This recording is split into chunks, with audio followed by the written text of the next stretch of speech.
Buenas tardes. Habiendo ya disfrutado el receso, que son los 10 minutos más largos que hemos vivido, casi 20 minutos, pasaremos a la segunda fase, etapa de la sesión de hoy, que serán las preguntas y comentarios, sugerencias o intervenciones de nuestros participantes. ¿Les parece bien que hagamos lo mismo que hicimos la semana pasada? Empezar por las sedes a distancia, que nos hagan sus preguntas. En la sesión anterior empezamos, cada sede hizo sus preguntas y el participante en esta, el ponente, participante, el doctor Rodríguez, hará las respuestas, si es que tiene respuesta, ¿no? Correspondientes. Para esta sesión, la participación de las sedes serán las de la Escuela Nacional de Estudios Superiores Unidad León. Luego tendremos la participación de la Fundación Universitaria Católica desde Santiago de Cali, Colombia. Seguiremos con la Universidad Autónoma de la Ciudad de México, que ya le dimos la bienvenida.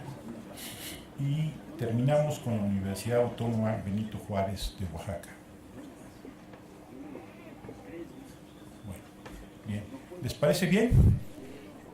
Bien, entonces empecemos con la participación de la Escuela Nacional de Estudios Superiores Unidad León. Recuerden decirnos el nombre de quien hace la intervención o plantea las preguntas. Adelante, Inés.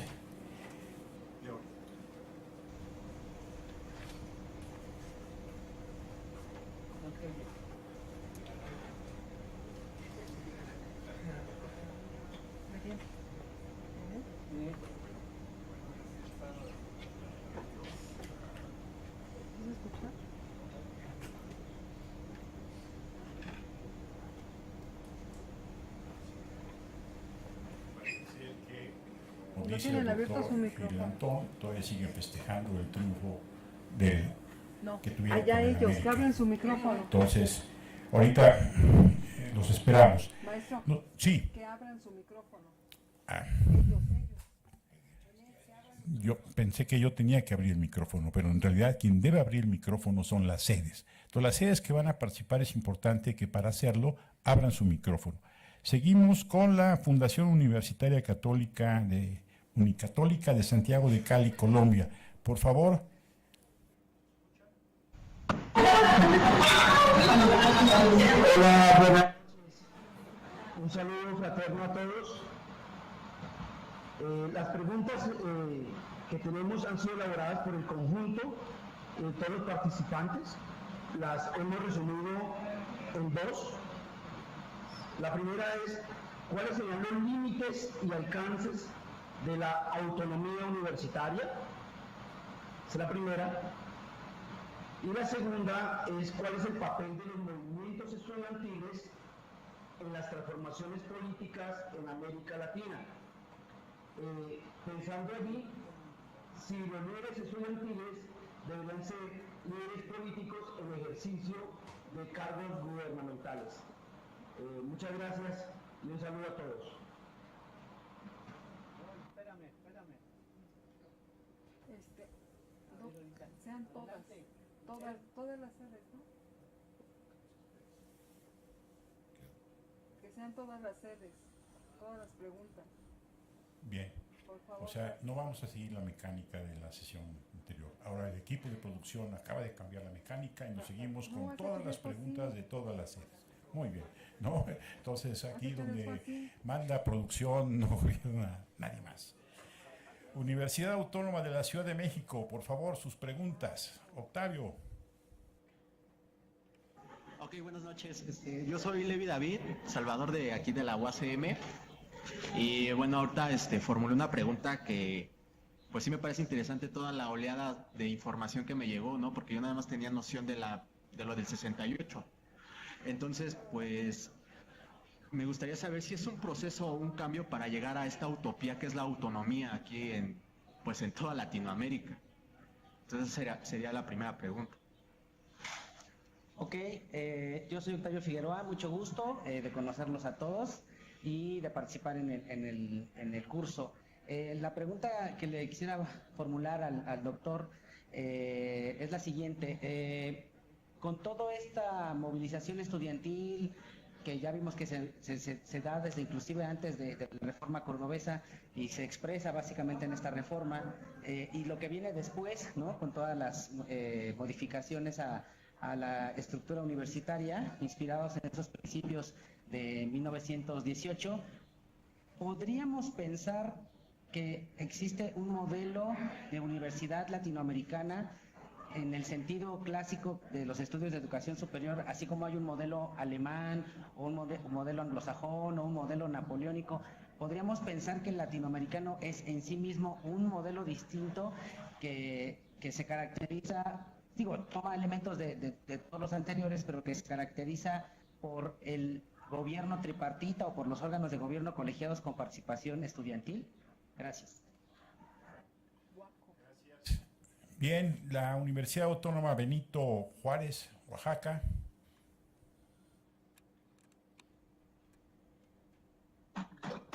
Buenas tardes. Bueno, pues mi nombre es Lisandro Aquino Cuevas, egresado del Instituto de Ciencias de la Educación, y tengo unas dos preguntas acerca de los movimientos. Como lo venía mencionando, ¿no? Los movimientos universitarios en toda Latinoamérica tuvieron hasta cierto punto una similitud en cuanto a la forma o la estructura o las peticiones que se hacían, ¿no? Por parte de los estudiantes. Pero quisiera saber si tiene también una similitud en cuanto a la forma de organización. Es decir, cómo se consiguieron las, ¿cómo se llama? Las participaciones, cómo se llegó a concluir en un pliego petitorio, cositas así. Y la otra va en el sentido de si se obtuvo una reacción o se obtuvo alguna respuesta de pequeñas agrupaciones dentro de la universidad. Bueno, lo hago una comparación porque hace algunos años, por ejemplo, con el movimiento de Zapatista Liberación Nacional, empezaron a surgir colectivos y todo esto se dio a partir de los movimientos a nivel nacional aquí en México.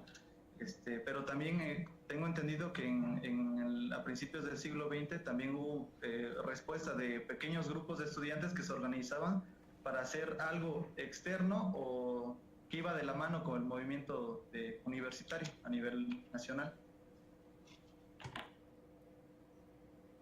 Bien, gracias. Continúo. Sí, por favor. ¿Sí se escucha? Ok, mi nombre es Ricardo Méndez, ex profesor del Instituto de Ciencias de la Educación, y mi pregunta va en este sentido. Un punto de coincidencia en la presentación es que en varios países de América Latina uno de los programas que aparece constantemente es cambiar las academias vitalicias y un poco de acabar con este rollo de las academias que se heredan, ¿no? Entonces, en ese sentido, yo quisiera que si nos pudiera ampliar el doctor, ¿qué representaban, qué creaban estas academias vitalicias y sobre todo, qué significaba el papel del profesor universitario en términos sociales? Porque, bueno, como se ha comentado ya desde la sesión anterior, irrumpe las reformas como un lugar donde se expresa una crítica dentro de la universidad, pero parece que no se queda solo en la universidad. Entonces, por ahí va la pregunta. Gracias. Bien, ahora sí. Los primeros serán los últimos serán los primeros. La Escuela Nacional de Estudios Superiores Unidad León, por favor, su intervención.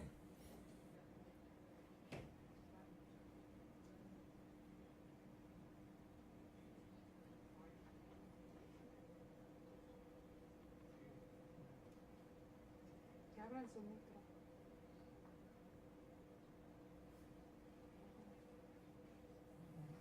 El equipo de producción en estos momentos me está informando que continuemos con las respuestas, doctor Rodríguez.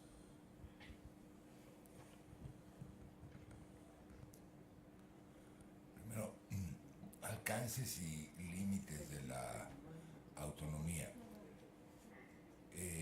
Es notable cuando uno revisa el ideario de esos movimientos universitarios, los de las primeras 2 o si quieren 3 décadas del siglo pasado, el tema de la autonomía no es tan relevante como el del cogobierno, por ejemplo.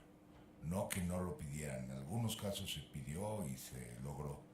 Lo que ocurre es que hay que situarse en la época. Es decir, los estados, los gobiernos de principios del siglo XX no tenían esa injerencia por sobre las universidades que les interesara estar interviniendo en ellas todo el tiempo. Eran para casi cualquier efecto práctico realmente autónomas, ¿no? Y algunas eran autónomas.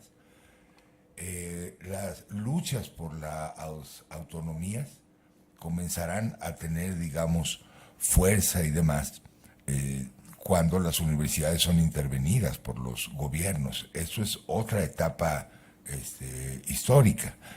Es decir, cuando dictaduras, por ejemplo, que las hubo, desde luego, desde finales de los 30, en los 40, en los 50, en los 70, en fin, toman a la universidad como un objeto de captura, porque ahí estaban ocurriendo ya, digamos, rebeliones de otro tipo.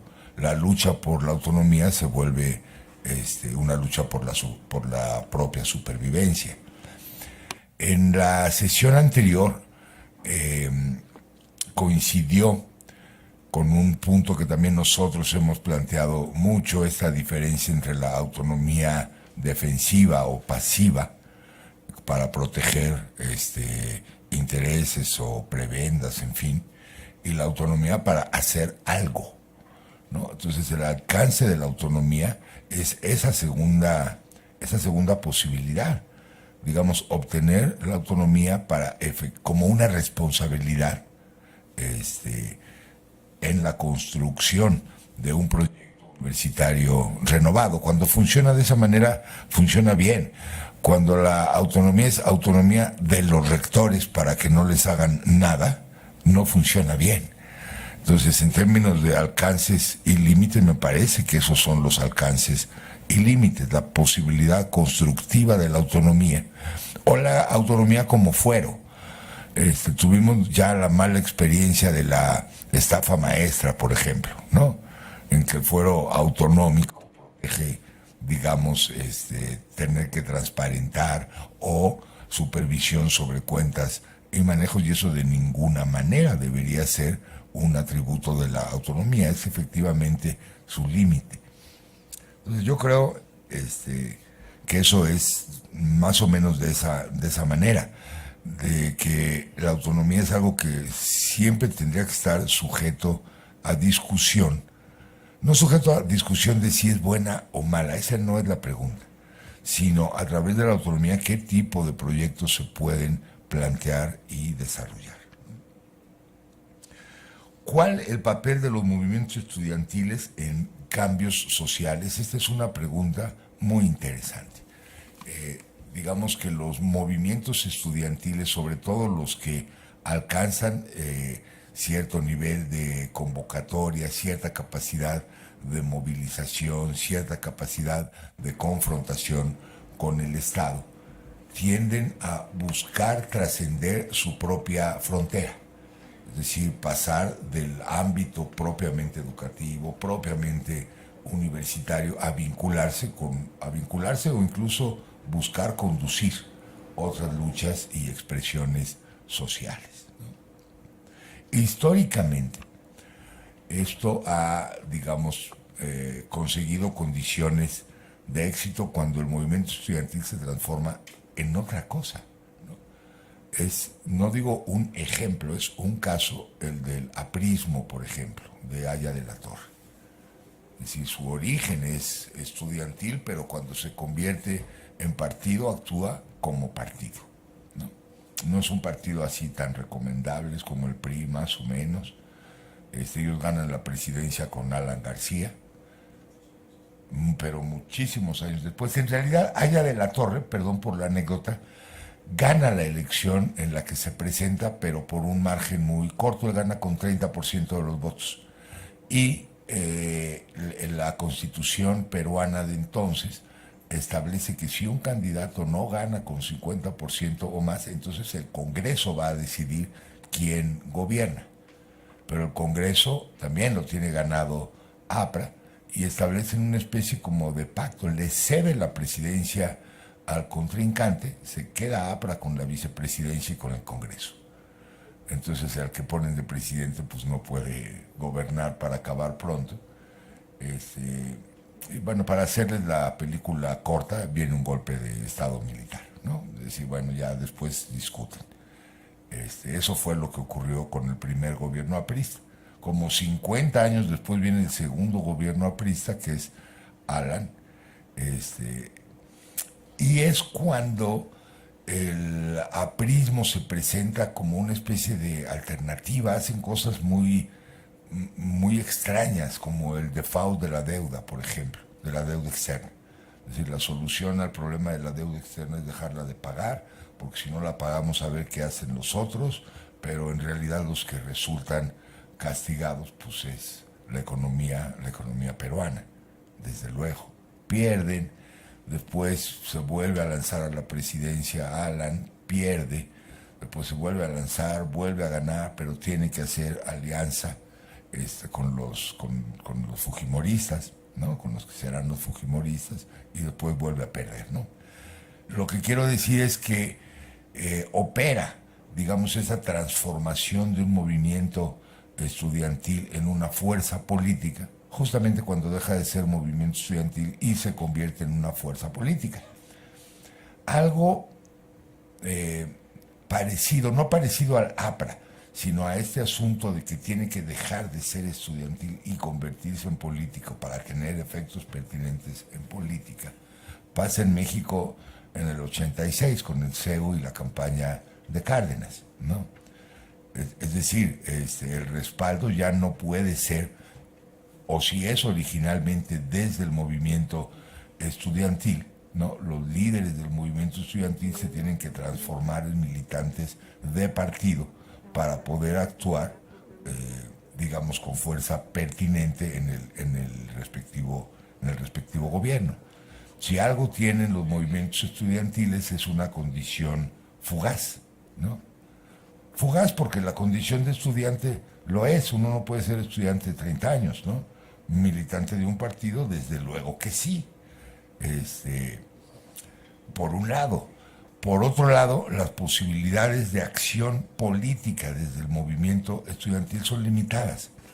Digamos, son fugaces tanto en un sentido generacional como también en un sentido temporal.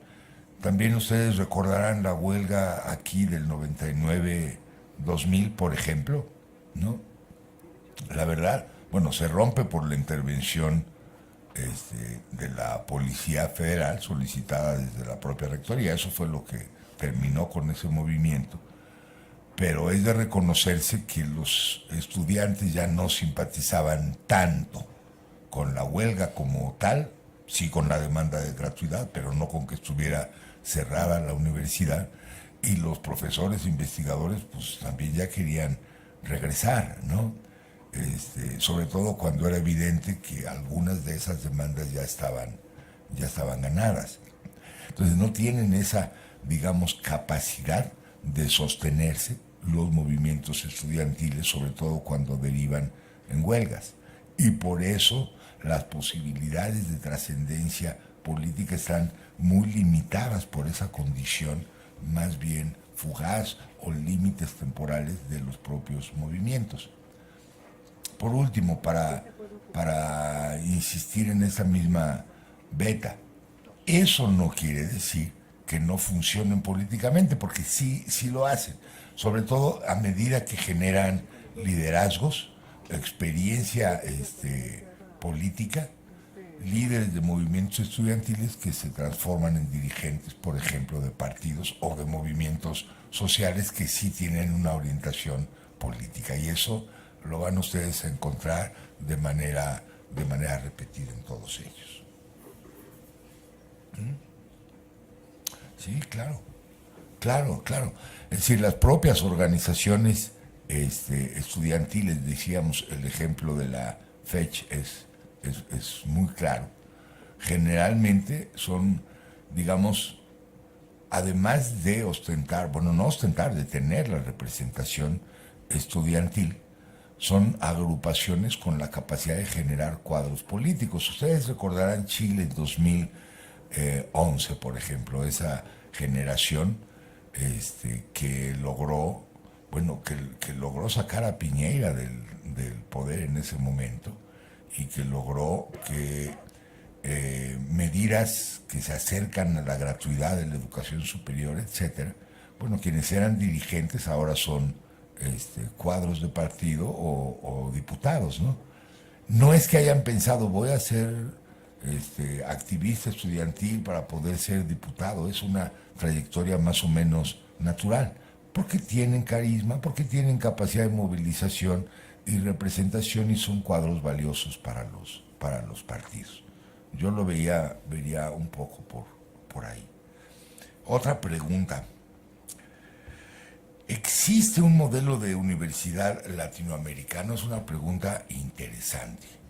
Mi colega Imanol Ordórica sostiene que sí, que hay un modelo de universidad propiamente latinoamericano que funciona sobre el eje de la participación estudiantil en los gobiernos universitarios, sobre el eje de la autonomía, pero sobre todo en que una condición particular de las universidades latinoamericanas ha sido su forma de participación en la construcción de los estados latinoamericanos, ¿no? La universidad constructora de estado la llama él.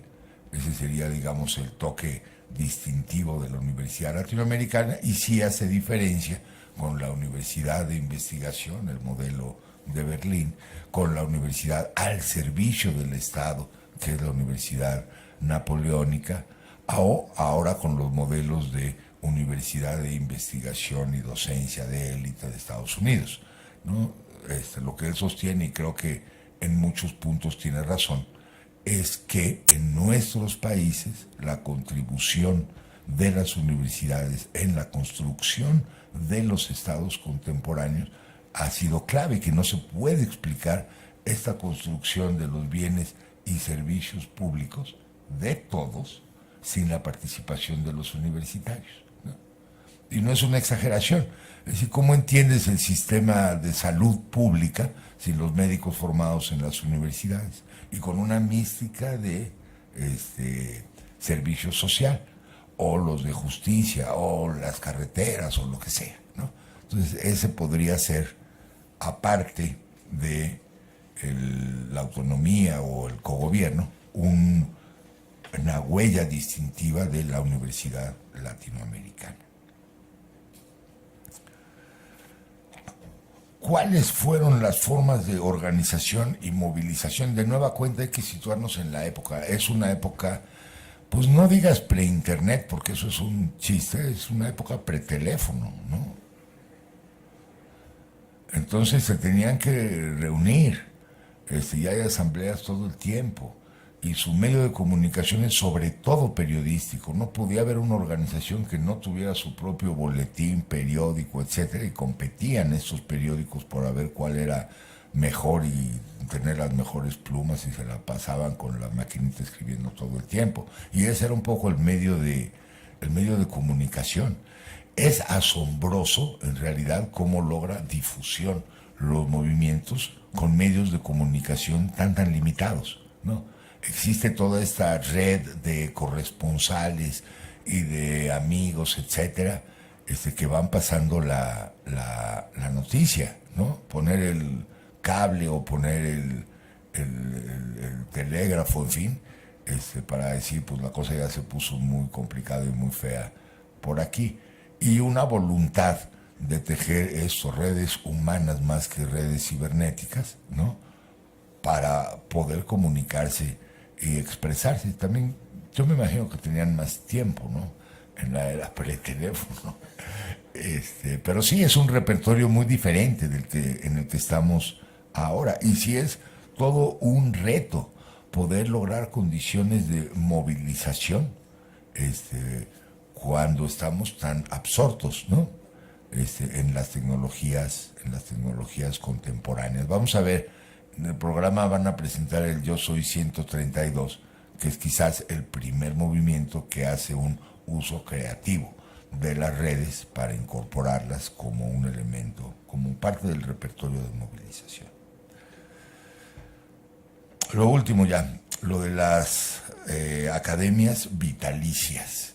Es cierto, incluso se heredaban, pero no es la condición de catedrático. Catedrático es, digamos, lo que ahora sería tu nombramiento docente, más o menos, para la época. Anteriormente significaba otra cosa.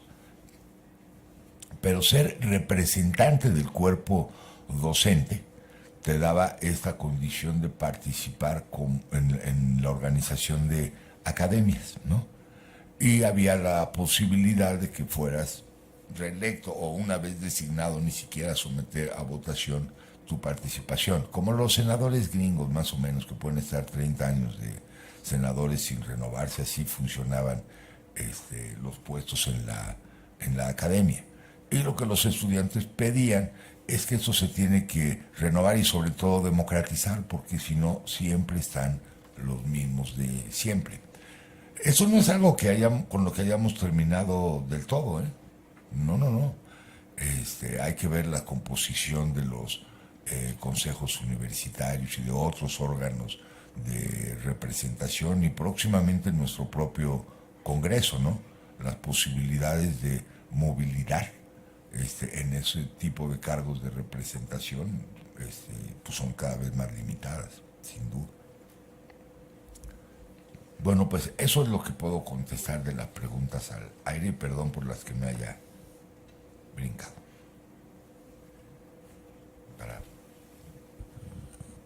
Tenemos dos preguntas. Tenemos dos preguntas de dos estudiantes de esta universidad, pero que por ahora se encuentran en Argentina.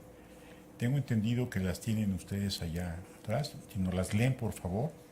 Se las mandaron ellas están conectadas por streaming, ¿no? Entonces quieren participar y creo que son estudiantes de alguno de los cursos que dan ustedes. No sé si tú, Pregunta de Candelaria Luque. Finalmente, ¿cuál de las dos visiones usted cree más adecuada para analizar la historia del movimiento estudiantil latinoamericano? Siguiente.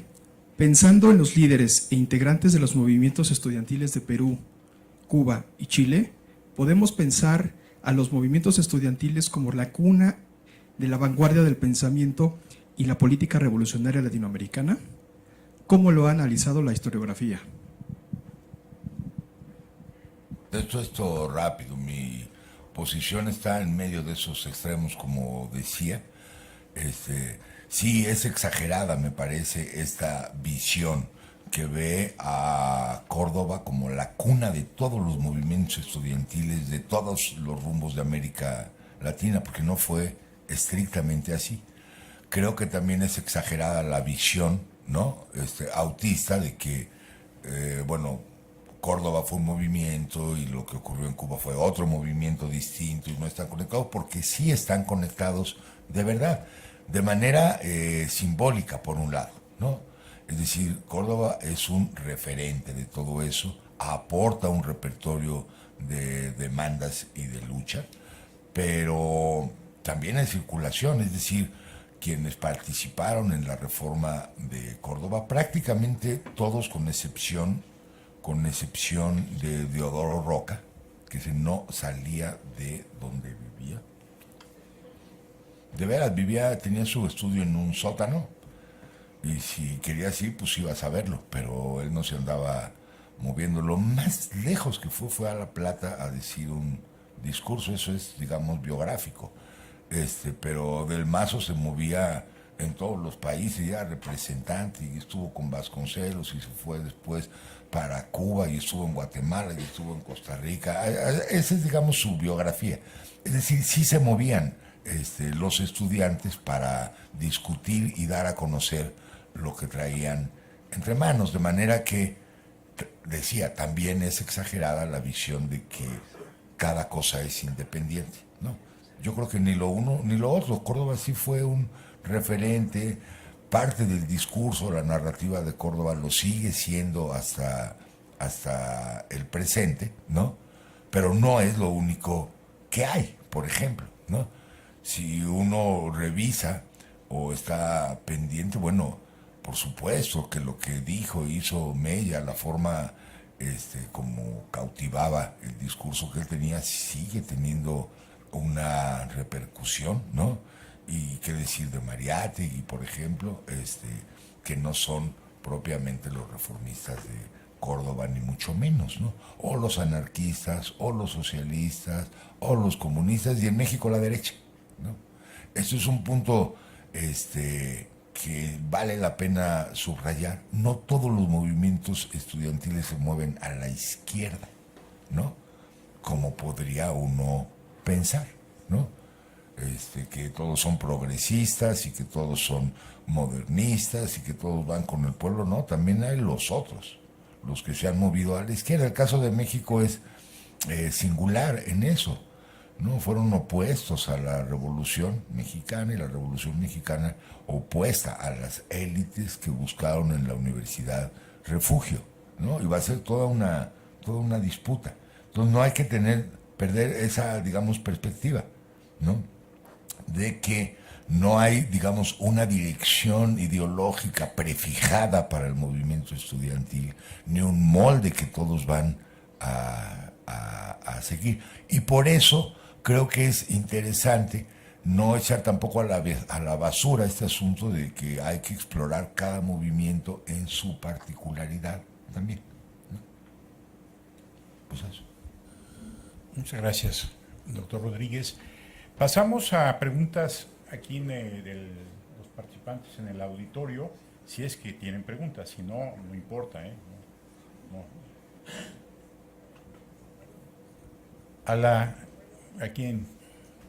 Bueno. A la derecha, luego allá a la izquierda. Entonces empecemos por la derecha. Salvador Díaz Cuevas, del CCH Sur, profesor.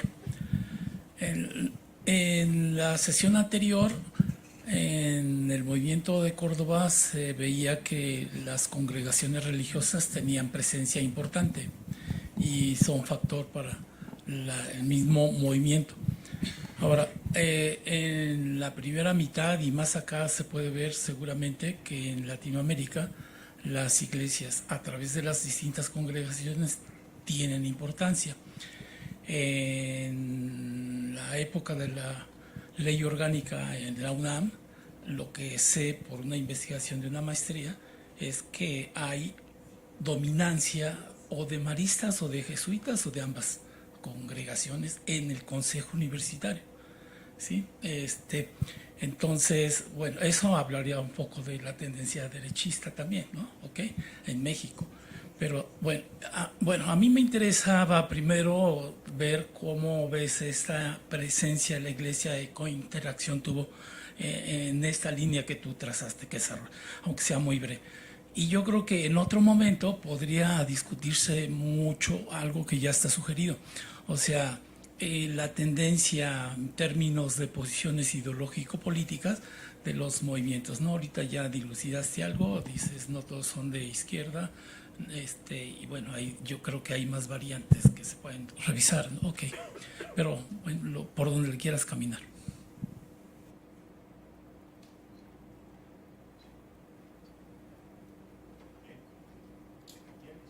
Primero, ¿de acuerdo? Sí, recuerden nombre y adscripción, y luego subimos allá a la derecha. Y luego, no, acá, aquí el colega, ¿sabe? De hecho ya hasta tiene el micrófono. Ya. Bueno, realmente no lo tiene, porque no lo ha aprendido. Lo cambiamos. Hola, sí, gracias. Me llamo Eduardo. Soy del Colegio de Pedagogía de tercer semestre y bueno, gracias doctor Roberto por su presentación. Mis preguntas son muy puntuales. Una con respecto a su presentación, en la parte de los congresos, había, cuando las realizaban los estudiantes, los congresos internacionales, no me quedó muy... En la parte de los resolutivos del tercer congreso, hay dos partes que me llaman la atención y no me quedaron muy claras. Una con respecto al americanismo. ¿Qué significa esto del americanismo? Y si pudiera también profundizar, porque también parece interesante, el nexo universidad-prensa. O sea, como profundizar un poco más me parece importante. Y la otra, sobre Argentina. En Argentina, 57 universidades nacionales no comenzaron las clases por falta de presupuesto. A 50 años de Tlatelolco, a 100 años de la reforma de Córdoba, el tema de la gratuidad se está tambaleando. Pareciera que no, pero estamos tambaleando en ese aspecto.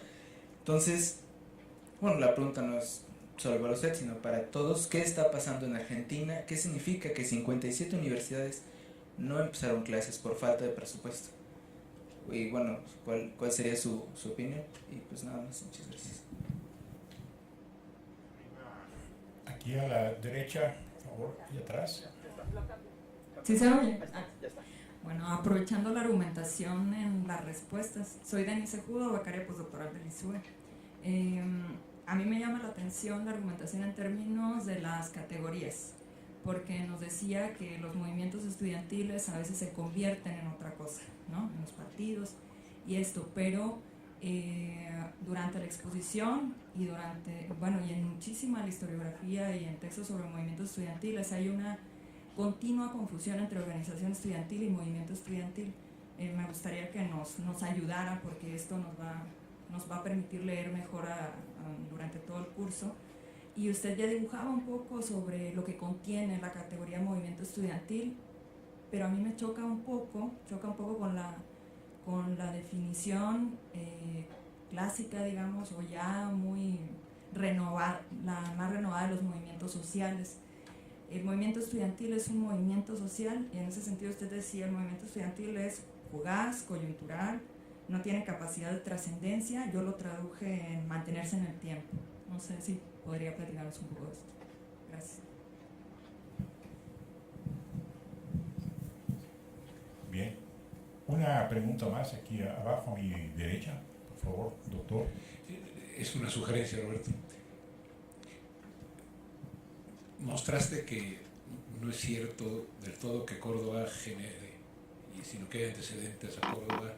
Córdoba también influye. Luego hay cosas peculiares, etc.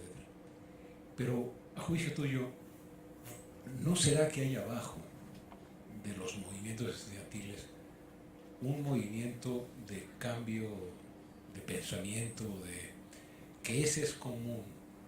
¿Y cuál sería? Porque, no sé, me parece temprano para que sea marxista, pero pues no sé, o sea, es realmente de ignorancia, pero en una de esas hay un sustrato en el cual las raíces están metidas, y por eso nos parecerían a veces posibles que A produjo a B o a C, cuando en una de esas sí hay comunicación entre ellas, como mostraste, pero también pues puede haber un piso común. Ese piso común, ¿cuál era? ¿Por qué surgen? ¿Qué profesores hay? ¿Qué están los muchachos que no leían antes? ¿Qué pasa?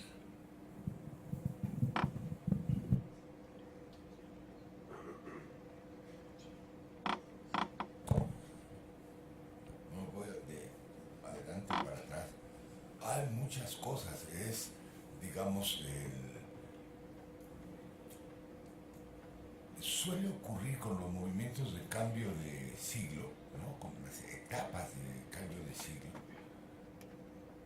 porque también pasó en la transición del siglo XX al siglo XXI, que hay esta inquietud o duda de pensar en cuál es el proyecto para el siglo que nace, cómo es ahora.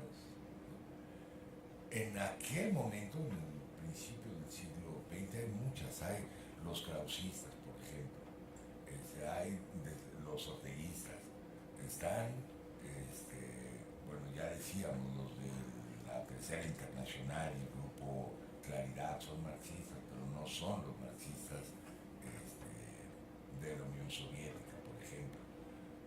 Pues, corrientes de pensamiento renovado y vanguardia, ¿no?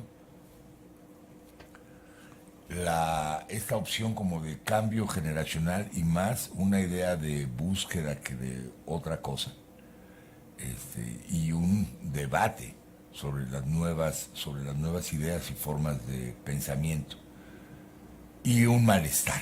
Yo creo que es lo más, si quieres, común a esta ola de los movimientos o a esta especie como de siglo, es un malestar común, de que la universidad que venía funcionando ya no les funciona para lo que quieren, ¿no?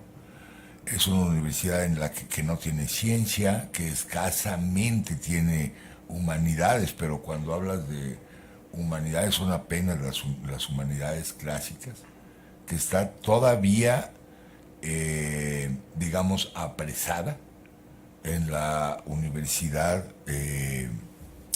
digamos, de cuño muy, muy tradicional, ¿no? Entonces, yo creo que la renovación que va a ocurrir va a través de la búsqueda de alternativas de salida, ¿no? Más que el tener un plan o un proyecto constructivo, es negar lo que existe para abrirle paso a algo nuevo y renovado.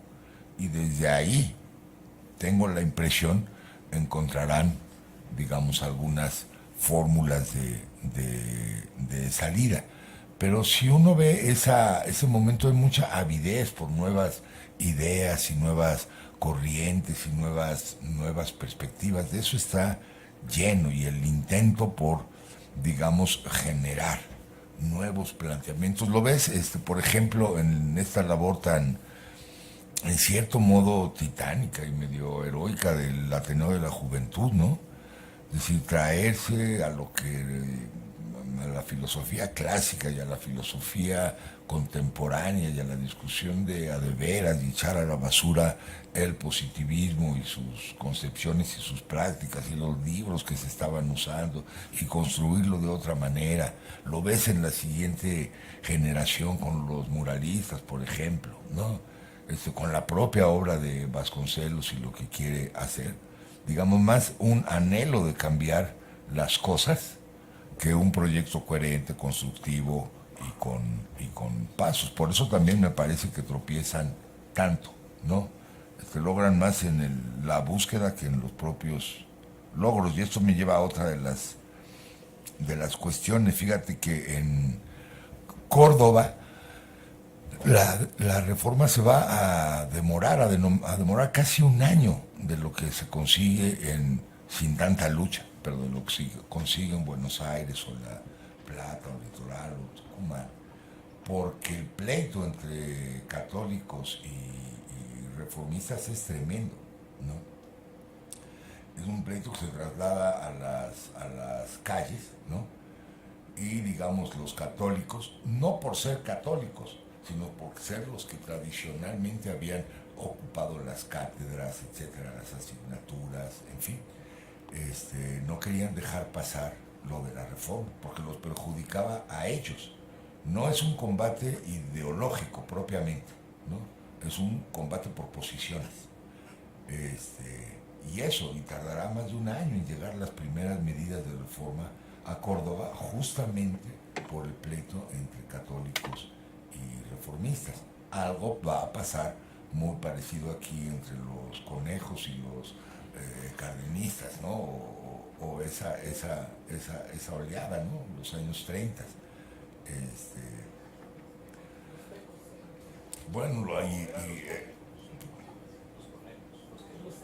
Pero en Guadalajara sí está bien, tecos contra socialistas, es también ese pleito, ¿no?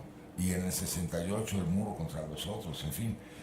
Pero no es, digamos, una cuestión de ideología y fe, más bien, como siempre, una lucha por intereses. También es de orientación ideológica, por supuesto, siempre lo es, ¿no? Lo que no quiere decir, por otro lado, si quieres de manera contradictoria, que agrupaciones también católicas o universidades católicas, ¿no? Piensa en la de Chile, por ejemplo, la Católica de Chile es un componente reformista también, ellos, claro. Entonces no es algo que esté en la fe, sino en las opciones de movilización en cada caso, lo que me lleva a la pregunta muy complicada que hace Denise, ¿no? sobre la caracterización del movimiento estudiantil en alguna definición de movimiento social. La cosa es realmente compleja, y eso se ha debatido de manera pues, más bien contemporánea, digamos, y eso es interesante, la discusión sobre qué son los estudiantes y qué son los movimientos estudiantiles y qué clase de bicho y cómo generan y repercuten, es una discusión contemporánea. Empieza, si quieres, en los 70s, al final del 68, ¿no? Cuando los movimientos están presentes, pues desde mucho antes, sin necesitar una, digamos, teoría que los cobije, que los albergue, que les ponga condiciones de que como para hacer movimientos se necesitan estas 6 cosas y durar tanto tiempo, ¿no? Digamos, es un hecho social, pues, en ese sentido, los movimientos. Y han habido, digamos, proyectos de conducción, organización y movilización muy, muy amplios en el tiempo. Decíamos el caso de las federaciones de estudiantes en Chile y en otros países. Hasta es difícil de pensar en un país como el nuestro contemporáneo, en que la organización estudiantil no ha logrado articularse de esta manera, sino de otra. Cuando se articuló de esta manera a través de federaciones, en fin, estructuras estables, pues la GAC optó el PRI, ¿no? Por supuesto. Y nuestras federaciones pre-68 eran priistas, ¿no? Y justamente se trataba de rebasar el límite priista y eso es lo que puede ayudar a explicar el 68. Y después del 68, pues nunca más, ¿no? Por lo menos en esta universidad, una forma federativa de los estudiantes. Hasta nos parecería, ¿no?, raro que existiera la Federación de Estudiantes de la UNAM como la estructura estable, ¿no? Entonces, diría, hay como que esa manera de articulación de los movimientos ha sido exitosa en los contextos en los que ha sido exitosa, pero no ha sido indispensable para poder movilizar a los estudiantes cuando los estudiantes se han tenido que movilizar, ¿no? Entonces acá a lo mejor son pequeños grupos, vanguardias, activistas que nunca descansan, que así son los activistas más o menos, ¿no? Los que tendrán un papel protagonista. Decía Humberto Muñoz, no me gusta tanto la idea de la curva normal para describir a los movimientos, ¿no? Quiere decir que empieza poquito, después crece mucho y después desaparece. Pero sí es una imagen que puede ser útil en el sentido de que los movimientos lo empiezan pocos, ¿no? Pocos dispuestos a invertir una cantidad impresionante de energía y a ver si funciona, ¿eh? No siempre funciona, puede haber todas las condiciones, los motivos, etcétera, etcétera, y no prende, ¿no? ¿Qué hace prender los movimientos? Eso es, en general, todavía un misterio, ¿no? Y a los de estudiantes, pues más misterio. Bueno, las cuotas siempre, ¿no? Pon cuotas y tienes un movimiento 100% seguro, ¿no? Pero los movimientos de solidaridad, por ejemplo, a veces sí y a veces no, ¿no? No sé, ahí te digo más mis incertidumbres que mis certezas al respecto de cómo pueden ser caracterizados desde una teoría de los movimientos sociales a los movimientos estudiantiles. No sé. ¿No? Y, de las preguntas estas muy puntuales, ¿no? De americanismo y universidad de prensa. Es americanismo no como el del fútbol. No es cierto, no. Es que, digamos, es comenzar a desarrollar una perspectiva latinoamericana desde las redes de estudiantes, ¿no? Y hay discusión en eso. Los primeros congresos, ¿no? Incluso lo decían en su convocatoria, pensaban en algo, convocar a los estudiantes y a las organizaciones desde el estrecho de Bering, lo que incluye Canadá y Estados Unidos, ¿no? Y Alaska, hasta la Tierra del Fuego, ¿no? Así están convocados y asisten representantes de las organizaciones estudiantiles de Estados Unidos. 1 o 2 delegados, pero ahí vienen, ¿no? Pero se empieza a plantear esta discusión, digamos, ¿cuál puede ser nuestro alcance? ¿Es Iberoamérica? ¿Es Latinoamérica? ¿Es el proyecto panamericano o qué? Y la perspectiva que va a ser triunfadora finalmente es la latinoamericanista, ¿no? Todavía con el matiz, Mariátegui, Aya de la Torre y en cierta manera Vasconcelos antes de que entrara en su propio carril, ¿no? Están pensando en Indoamérica, ¿no? Y así dicen, no, vamos a pensar en una perspectiva indoamericana, ¿no? Es decir, los pueblos originarios. Digo, también estaba difícil, ¿no? Esa perspectiva indoamericana para clases medias muy, muy privilegiadas, como era el estudiantado en los años 20 y 30. No digo que fueran ricos, eran, si quieres, una élite intelectual, cultural, lo que sea, pero eso es lo que eran. Pero sí hay aproximaciones desde ese tipo. Y es obvio que van a tener más peso específico en países como Bolivia, Paraguay, Perú, ¿no? A ver, perdón, no sé, para que tengamos la grabación, ¿no? ¿Es un cue?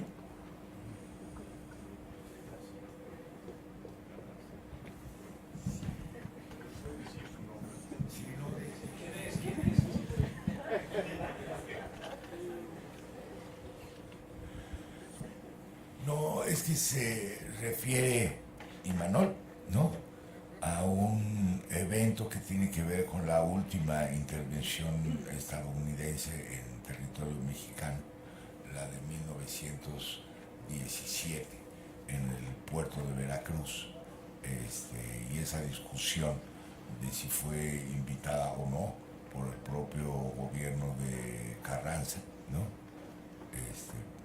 en la discusión del proyecto panamericanista, ¿no?, porque a Carranza le podía haber convenido tener esa confrontación, ¿no?, pero a final de cuentas no, eso fue un, digamos, proyecto que se canceló para México, ¿no?, que se canceló para México porque nadie en México quería, me parece, ¿no?, actuar en el sentido panamericanista de Roosevelt, y a final de cuentas la cosa se revirtió, en el sentido que la diplomacia mexicana, ya con esa cosa de que nadie se debe meter en los asuntos ajenos, y el respeto al derecho ajeno, etcétera, etcétera, bloqueó el participar en la primera iniciativa de la, digamos, de la vertiente panamericanista. En ese momento, ¿no?, estamos hablando del 17 más o menos, ¿no?, 14 o 17 años, de 1914, donde se hace 3 veces heroico el puerto.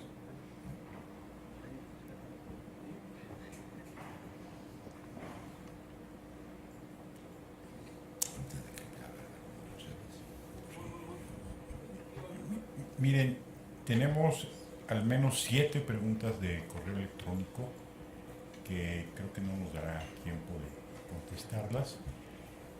Yo aquí públicamente comprometo al doctor Rodríguez de pasárselas para que, como siempre lo hace, las pueda contestar directamente. Y aquí una cuestión, por problemas técnicos, la sesión anterior no hubo oportunidad de presentar una pregunta que hubiera sido interesante plantear de la profesora Ginue Marcelino de la UAM aquí de Morelos. Yo apenas la estoy viendo porque la pregunta se la enviaré al doctor Tatián para que él la conteste directamente. Le voy a pedir a él. ¿Les parece? Entonces, si les parece bien, la próxima sesión tenemos a la doctora Marcisque. Y con eso cerraríamos el módulo. Habrá la prueba esta aleatoria y habrá evaluación del módulo que tendrán que contestar todos ustedes, ¿no? Ya les llegará el correo correspondiente y esperemos que no les toque el muestreo de las preguntas. ¿Sí? Doctor Rodríguez, en nombre del Seminario de Educación Superior, me permito agradecerle su participación y felicitarlo por... Pues bien, si les parece, esperemos que no nos mojemos, y a todas las sedes les damos las buenas noches y nos vemos la próxima semana. Y recuerden enviar sus asistencias, por si no Dora siempre me anda presionando. Bien, gracias.